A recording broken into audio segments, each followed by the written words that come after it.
Hello. Hi there. Hi. Right, okay, you can hear me. Good, good, Yep. good. Welcome to Crossroads anyway. Hi. Nice to meet you. Good. Um, okay, folks. Don't forget, put it in the right-hand column if you've got any messages or anything.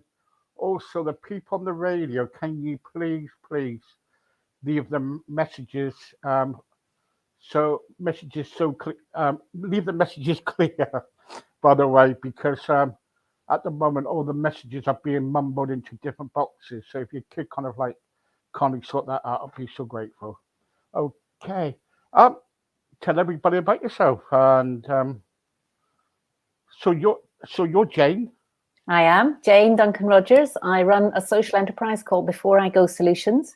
And what we do is we help people to plan for a good end of life. So that is unusual, but very necessary because statistics show that 100% of us are going to die. And sorry to introduce this tone if that's not what you're expecting, but this is a fact and we need to face up to it. And if we face up to it and plan in advance, and there's all sorts of things you can do for that, you are much more likely to have a good end of life. That's what we do. Okay. So you talk up do you actually talk about the end of what's going to happen to the end of life? We educate people to understand that there are things that you can do to prepare in advance, practical things like getting your will done. Everybody knows about that, but not so many people have done it.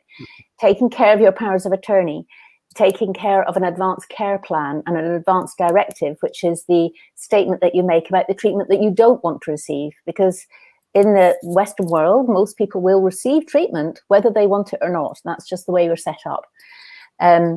We also look at what people want for their funerals, not necessarily a funeral plan with a funeral director, but actually just what they want, because you don't have to have a funeral, but most people don't know that. If you're wanting to keep costs down, it's really important to find out this sort of thing beforehand. We talk about the kind of legacy that you want to leave behind and how you want your last weeks and days to be. Yeah, because the trouble is, you see, funeral kind of like costs have gone up so high. Yes. It's even patting people into debt, isn't it? Exactly. And I discovered that personally because in 2011, my husband died. I knew it was going to happen. He had stomach cancer and he died in hospital, but I didn't know anything of that then. And when I came back, I thought I had to ring the funeral director immediately and start things going. And so I did. And he came round. And when he announced that it was going to be £2,000, which is about probably $2,700, something like that, US dollars. I thought that was a huge amount of money and I didn't have it. And I only discovered later that actually that's very cheap indeed. But anyway, at the time when he said that, I just burst into tears and I shouted at him, I don't want to pay that for something that I never wanted to have happen. Of course, I didn't want it to happen, my husband dying. But that was one of the shocks that I got. And those shocks can be lessened if you take care of this sort of thing in advance. And that's how I got into all this. I didn't, I was 54 when he died and I was just like anybody else. I hadn't paid very much attention to death, Mostly you don't, probably before that age anyway.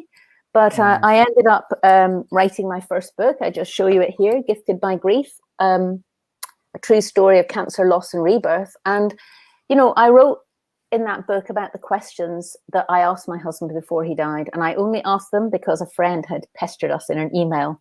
There was a long list of practical questions like, what are your passwords? How do you want your body to be dressed? What should I do with the car? He'd always looked after the car. I never had anything to do with the car. I didn't know what to do with it. Quite difficult questions to ask someone, But anyway, good question, so isn't it? It's good, really exactly, good question. Yeah. Exactly. And that was a chapter that everybody responded to. And that's what started me off on this path. And we're now a fully fledged social enterprise, a not-for-profit company, we have products, various different products that can help people plan and know that they have answered everything. It's and we have training courses and support courses to help people actually get the thing done, because it's not easy. Even when you know this is a good idea, doing this is not, let's say, the easiest thing in the world. Yeah.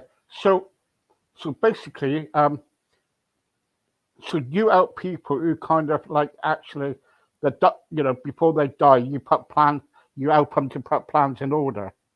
Yes, exactly. So, for example, we have this workbook here, which this is the print version. And you can see that there are sections there to fill in, but it's also a fillable PDF available on the website, and that's just a list of the questions, the original questions that I asked, that I was given to ask my husband, that are expanded now, of course, to cover every area.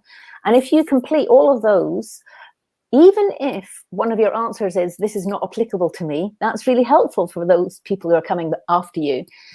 If you do that, then you will have a good plan. And you know what? It's almost impossible to complete that workbook without having talked to at least one member of your family about it, or one of your friends. And of course, those are the people who need to know about it afterwards. Okay, so let's get down to the nitty-gritty young things. And so if someone's listening now, gosh, I've got quite a few. If someone's listening now and they're saying, right, I want to plan for my funeral or my loved one or anything. Yeah. Now, the trouble is, all these funeral parlors, they charge really lots of money. Yeah. Okay, so how do you kind of like give somebody advice about what one is the best? Okay, so that's interesting. So the very first thing that you have to do is be willing to admit that this is going to happen. And that means that you might, quotes, shop around for a funeral director well in advance of you needing one, okay? Yeah. So nobody knows when they're going to die. Nobody knows where it's going to happen or how it's going to happen. But I'll tell you what, once somebody has died, that is not the best time to be going shopping around for a funeral director, because you're grieving, you're vulnerable. And that's, I'm afraid to say, a time when you're most likely to not go and get 3 quotes like you would for a plumber or a builder, but that's what I tell people to do, is get 3 quotes from different funeral directors, if that is what you want to do.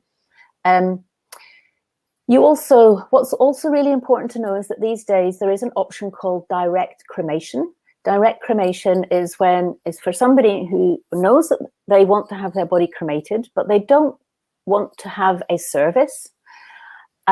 So the direct cremation is simply taking the body, the undertaker takes the body to the crematorium, and it gets disposed of at a time where there will be nobody there. There won't be a service. And of course, that's cheaper.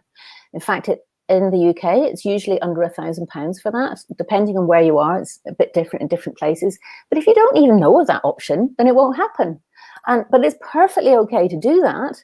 And then you maybe would have mark the occasion of that person leaving in a different way to a traditional funeral. Like, it could just be down the pub with your friends and family, giving them a toast. Could be as simple as that. And it doesn't have to cost anything other than what you have to pay for the direct cremation. Yeah. The trouble is, someone said to me one day, they said, you can come in here free in the world, but you've got to pay for leaving. It's true, isn't it? That's a good way of putting it. Well, unfortunately, the thing is, you see, we have these things called bodies. And even though the essence of whatever it is that makes us alive, who knows what happens after somebody dies, But I tell you what, when you see a dead body, you can see that they're dead, It doesn't look the same, does it? So, no. But the trouble is, when my mum passed away, we, the undertaker was saying, right, have this coffin, have that coffin, have this, do you want 2 cars? And they were putting the pressure on. Exactly. For sales. Exactly. And so that's why, from around the funeral, that's why it's really, really good to plan in advance, because you're not then going to be under pressure. So, for example, with my mum, I didn't know when she was going to die, but she was probably about 80 or something. And I said, look, this is a good idea to do this. She was a great student of mine, so she wanted to fill in her workbook. We got a local funeral director that we knew to come round to the house and to discuss with us the sorts of things that would be wanted. And that felt so much nicer. And yes, she did have a list of coffins that could be identified as wanting to be purchased, but they were anything from like a basic cardboard box to something much more elaborate. Yeah, I know. But the trouble is, so I've seen these cardboard boxes, you know, and wicker baskets as well, isn't it? You've got these wicker baskets. Mm-hmm. You know, come on, you know. What do you mean? Come on, what do you mean? Do you want to kind of like die in a cardboard box? Well, you won't be dying in a cardboard box because you'll be dead by the time you're in it. Yeah, but you know what I mean. Do you want to see your family member go up in a cardboard box? Well, I did. That's what I chose for me and my husband. We chose that. We wanted that because we didn't want to spend a lot of money on this. And cardboard is compostable. It easily breaks down in the earth. It's very easy in the crematorium, of course. But that felt really important to us. So it just depends what your values are. There's no right or wrong about this, but if you want to spend money on a funeral, by all means, that's a great idea, but you can plan that in advance as well. Yeah, I totally agree with you. I totally agree. But what I'm trying to say, you know, I know it's like my dad. If my dad passes away, do I really want him to, even though he's dead, you know, when he dies? Yeah. Do I want him actually go up in a cardboard box? Well, you might not, but somebody else might. It doesn't matter. You know, what there needs to be is a range of options and no funeral director pushing you in one way or another, I would say. Yeah. So what do you say about these funeral directors who are, you know, kind of like pushing people into money that people haven't got? Well, it's not on, and let's face it, that's not okay, is it? But again, that's another reason to go around your local funeral directors and talk to them. You know, they're people just like us. They're all going to die as well one day. You know, if you get a good relationship with one of them and you feel good about it, that's going to help. That's definitely going to help. You can then tell your loved ones that this is the person that you would prefer. And that's the sort of thing that you would put in your workbook that will really help them afterwards. Yeah, I totally understand. The trouble is, though, these days with about funerals and after kind of like the funeral, about the ashes and everything, sometimes, you know, people say, yeah, okay, when you kind of like put the ashes somewhere, it's like my mum, when she died, my dad said, I want my ashes to go onto my mum's plot. But the trouble is, then they came along and said, well, that's going to cost extra money for that to happen. Yeah. So really, we're paying quite a bit out to die, basically, aren't we? Well, unfortunately, as I said before, you know, there is a body that has to be disposed of. And at the moment, in the UK, at least, there are only certain ways that can happen. And so if you want to keep the costs down, there will be some things that you have to pay. So as I said, the cheapest version at the moment that is legally allowed is going to be direct cremation, unless you choose to donate your body to medical science, which you can do, but you have to plan that in advance as well. And you also have to have a backup plan because they are not legally obliged to accept your body at the time it's there for them. But that is also a possibility. But lots of people don't want to do that because then again, there's no body to have a celebration with or a funeral with or whatever. So but that's an option that doesn't cost necessarily, although you do have to be prepared in case they don't accept the body. So it really, I mean, basically, my second book is this one here, Before I Go, The Essential Guide to Creating a Good End of Life Plan. And I go into detail in there about the sorts of options that you can investigate for yourself in advance. Yeah.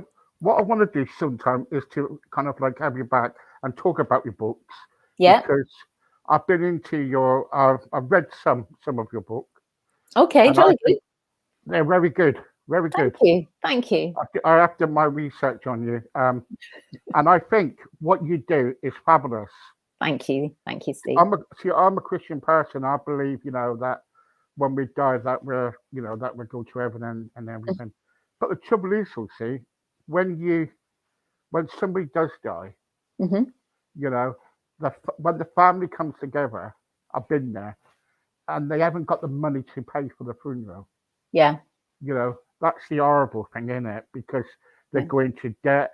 They, I remember going up to Newcastle to see a friend of mine who died, and the family, they got a grant or something.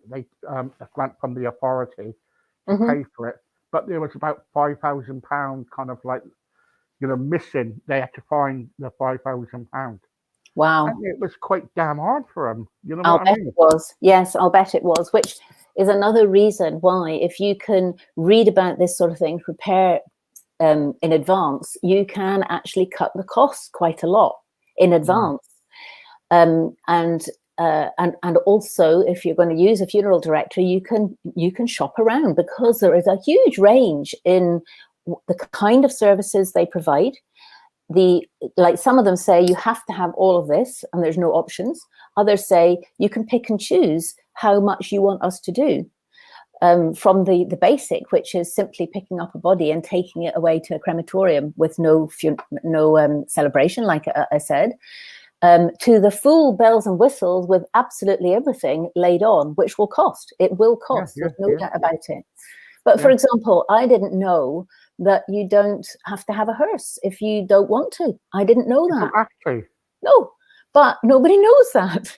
If you don't, there are certain other things that you have to do, and you have to plan for in advance. You have to have enough people who can move the body, and the body needs to be in a certain place, and there's all sorts of things that you have to do.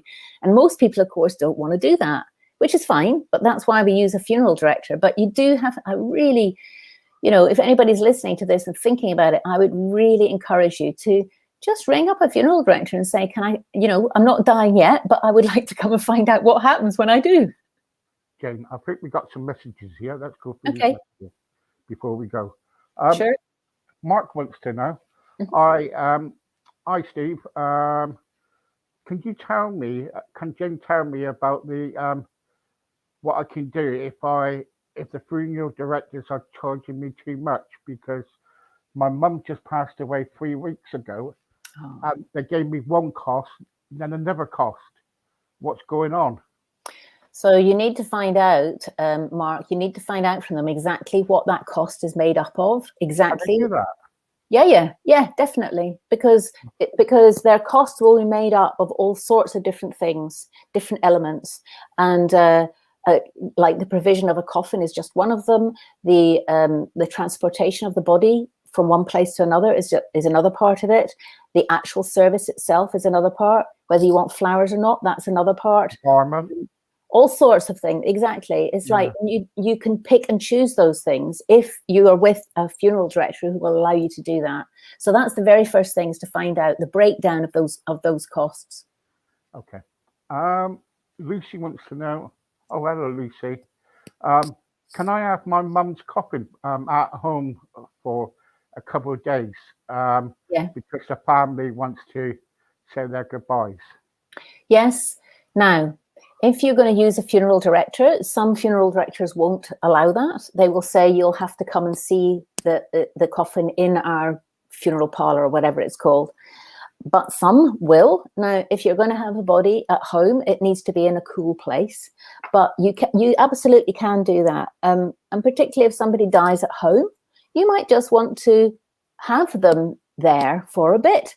It's entirely possible to do that before you even call a funeral director. That's what used to happen. Only like 50 or 60 years ago, somebody would die at home, probably die in their bed. They would be washed and made to look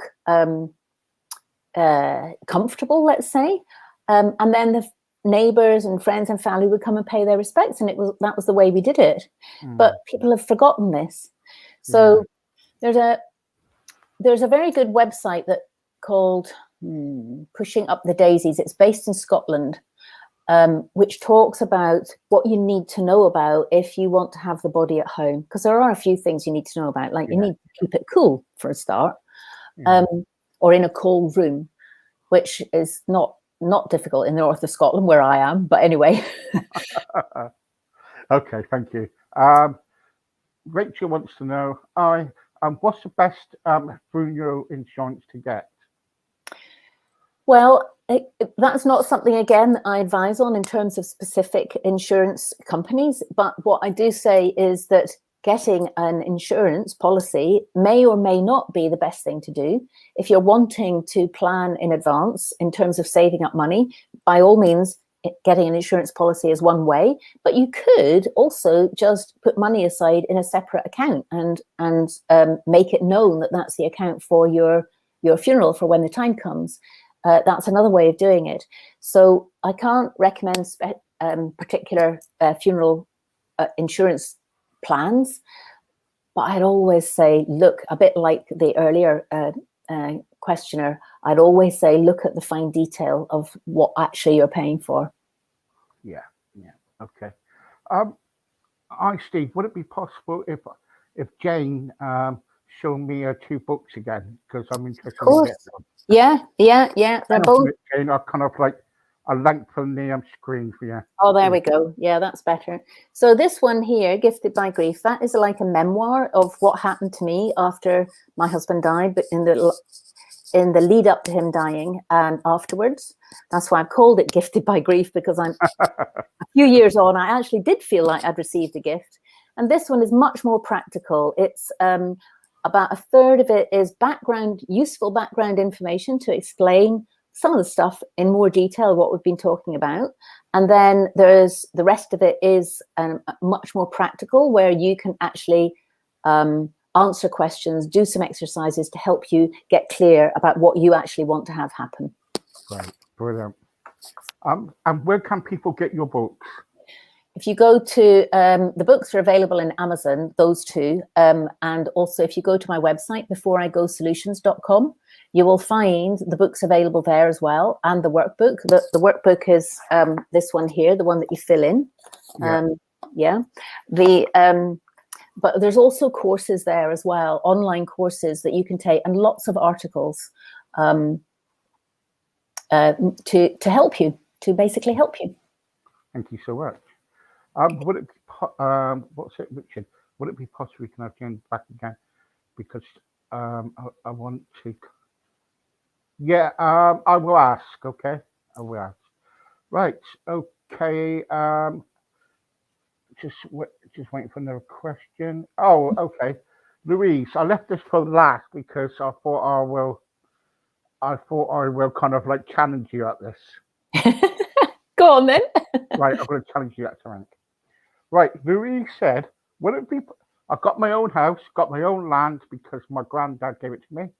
Would it? If any of my family dies, can I bury them on my own land? You can bury people on your own land, yes.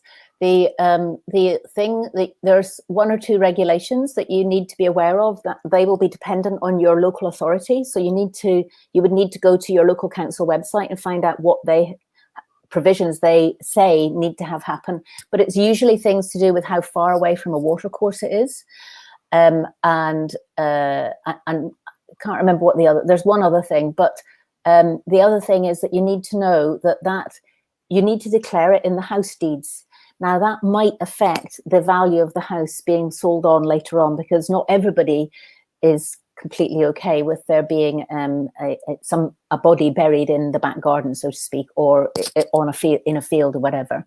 But just so that you're aware of that, then that helps. But you'll definitely get more information on that from your local council website. You should do anyway. Yeah. Okay. Thank you. Thanks very much, Jayne. Thank you. Pleasure. We'd love to have you come back because we want to talk about your books and everything. Yeah. Anytime. Okay, and I'll get my wife to contact you. Lovely. Thank you so much. Pleasure. Thank you. Bye-bye. Thank you. Bye-bye. Bye.